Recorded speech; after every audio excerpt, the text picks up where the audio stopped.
Hey Flutter developer, welcome to today's how-to video, where we're going to create a simple but yet nice looking onboarding screen and spice it up with some animations. So enjoy the video and let's get started. If anyone is watching who knows animations, please don't kill me, I might have used too much animations. Okay, so let's get started by creating an enum that will hold all the onboarding pages data.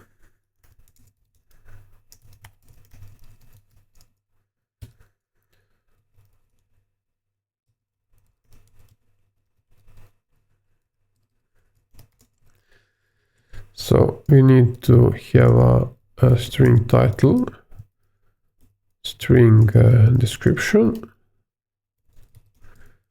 and also the file path to the image that is located in the assets. So this should be good for the beginning. Let's create a constructor.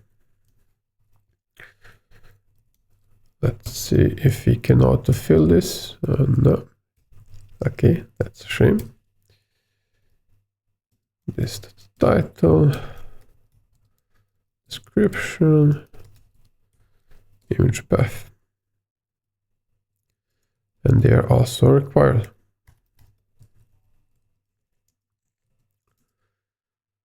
Let's add here the necessary data. Let's start with the description,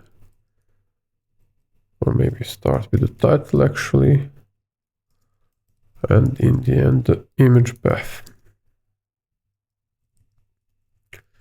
Let's do this for all 3 pages. Now I will fill in the data from the Figma file.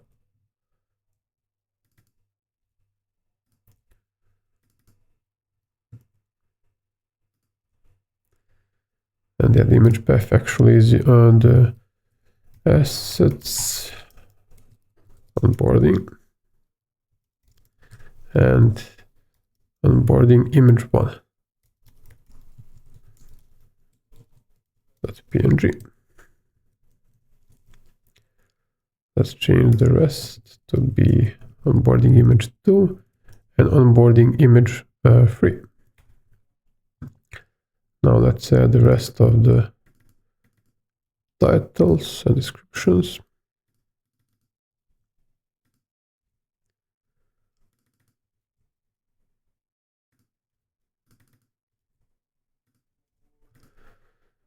Okay, this should be good. Let's add some commas so that the formatting looks a bit better now. And if we save it, we still have an error because we forgot to put a semicolon here. So yeah, we have the onboarding data now. That's good. Now we can start actually building the UI. So we will use a page view that has a controller. So we can move the pages, page controller. Let's create that field, page controller, and let's make it final. Now that we have page controller, we will also need a position. So let's create a position that starts at 0. We need also children that we are going to switch between. Now we could create a stateless widget, call it onboarding pages or onboarding page. It will accept in the onboarding data. That's required. And now we can actually return a column that will have an image from assets, and that's page data.image path. And if we save it, we should see the first image. But let's see what's going on now. Yeah, we need actually to wrap the page view with expanded, so it knows its height. Let's try again. Oh yeah, we need actually to set the children here, my bad. Onboarding page, and then onboarding page data first, second, and third. Yeah, So if we run it now, yeah, we will see the pages. Okay, we need definitely some padding on the top, so let's do that. Let's wrap the column with padding, and let's add 32 around the whole component. Looks a bit better. Let's continue the rest. We need now to show the title. Title is page data.title, and the same for description. Cool, now we have those components. Let's also add the buttons. So we have one circular button and a skip button. So let's do that. It's called below the expanded. We can create a column and children. The first child can be a container with the width set to 56 and height also. And we can add a decoration, a box decoration, and set its color to be, let me copy the color hex code, 00xf and the hex color. And now let's set the child. The child is an image actually from assets again. Onboard. No, it's it's an onboarding. And it's arrow right.png. Its width is 42 and height same. So if we save it, we should see a button. Yes, and now we actually want it. We have border radius circular, and it should be since it's half of this size, it's 28. Yeah, the button looks a bit better now. We want to add the next button now. That's just a text button. And the child is the text. It's skip text. Yep. So if we save it, we see it. Now we need to add some padding. Height, let's say 32. Yeah. And let's add padding between those two buttons actually. And let's set it to 16. Yeah, now it looks a bit closer to the design. If you go between, you see that the images are a bit moving up and down. So let's set a fixed size for the image. So let's say that the height is media query of data.size of the screen. And we can get the height and take maybe 40%. So that the text, the title is always in the fixed position. Great, now we can style actually the text. So let's say the text style is, well, let's set the font size actually. The font size of the title is 32, the font weight is bold, and height or the line height is 1.14.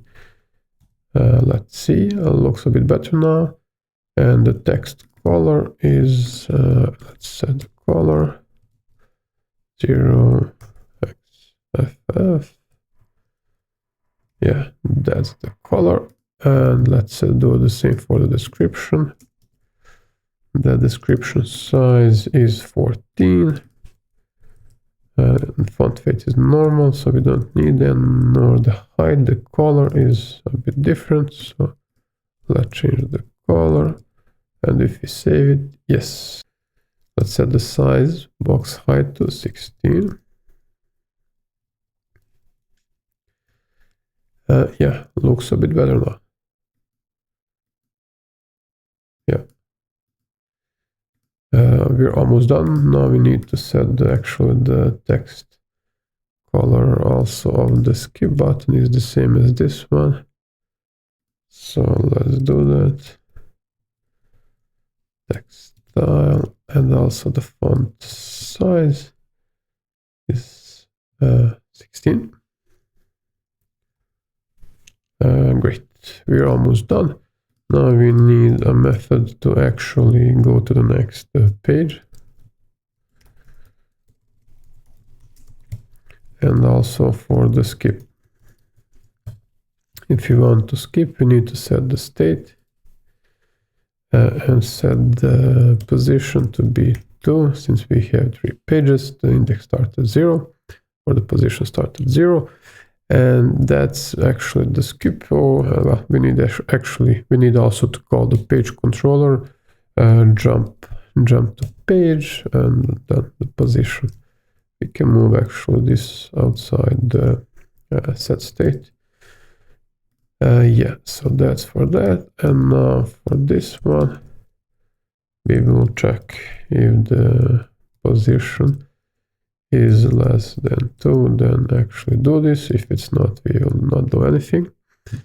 And we will just add the position or increase the position by 1 and call the page controller move the next page. And then the duration is in milliseconds. Let's set it to 350. That should be fine. And the curve can be curves.easeout. Curves.easeout.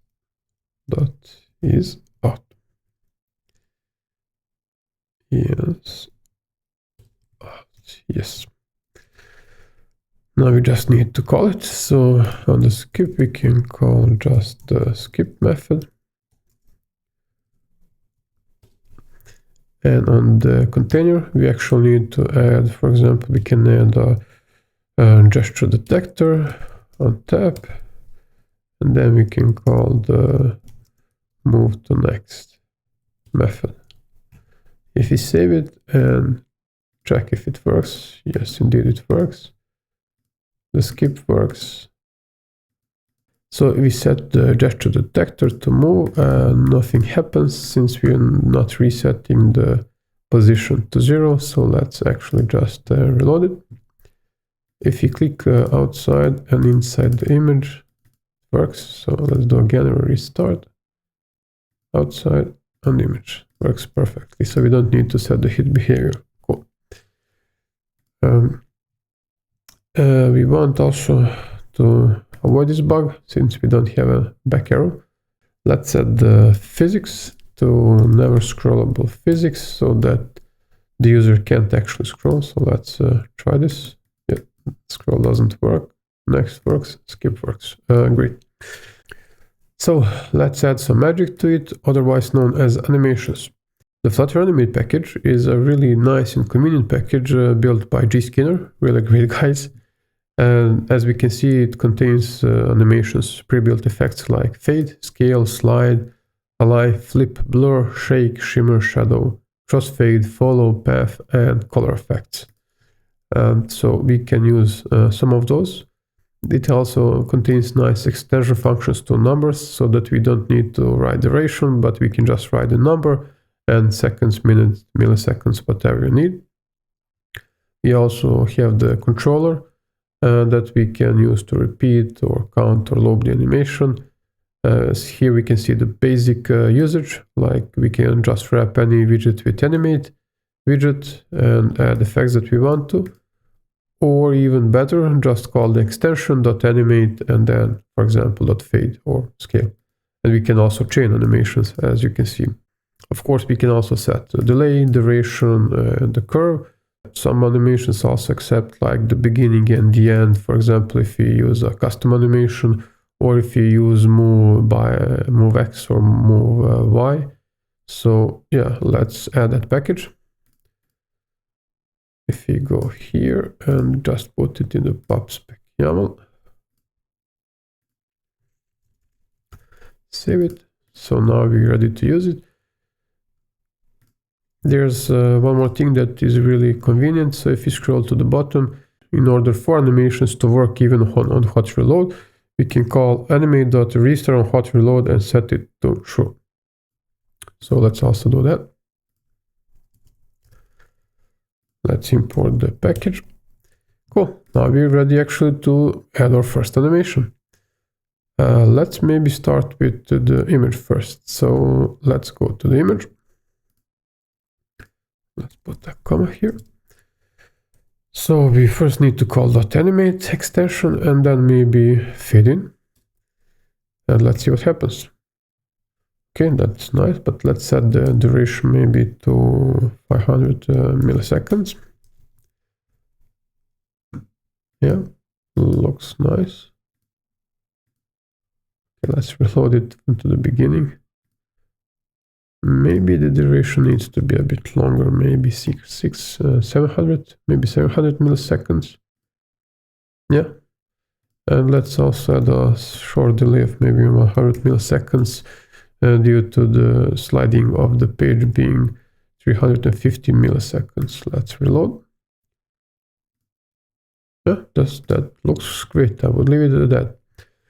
Now we can add maybe some animations to the title. So let's call animate, and we could actually move it by move X by, let's set the beginning to be -500, for example, and is 0. This text will start actually here. It will move back to 0 position. And let's set the delay to be 450 milliseconds, and the duration may be 500, I guess. So let's see how this works. Yeah, looks nice. And let's also animate the description. Maybe we could, let's see actually what we have available. We could maybe we could scale it. And let's set the duration to be also 500 milliseconds. Delay could be maybe 600 milliseconds, so it's starting after the title. So let's see. Yeah, looks nice. So let's reload it. Yeah,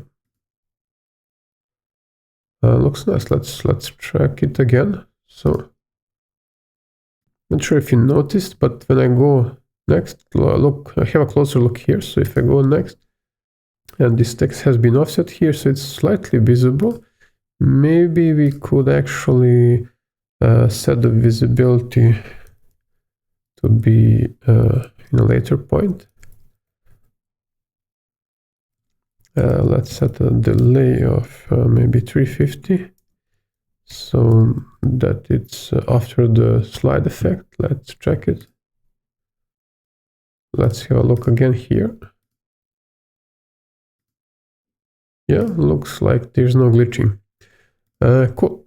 Yeah, so actually what I forgot to do is to change those buttons. So let's do that. If we have a closer look, so we can see that on the third page we have the full width buttons, material buttons, I guess. So let's do that. So this will be actually hidden if the position is, or this will be visible if the position is below 2. Otherwise, let's show something else. If position is greater or equal to 2, let's add a new column, and let's add the children. So we can use a material button. Here, well, we'll not do anything actually. Let's set the child text.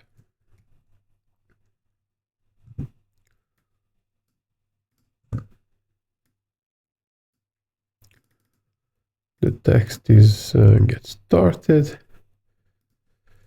If you save it, yeah. So there's the text. Let's set also the color.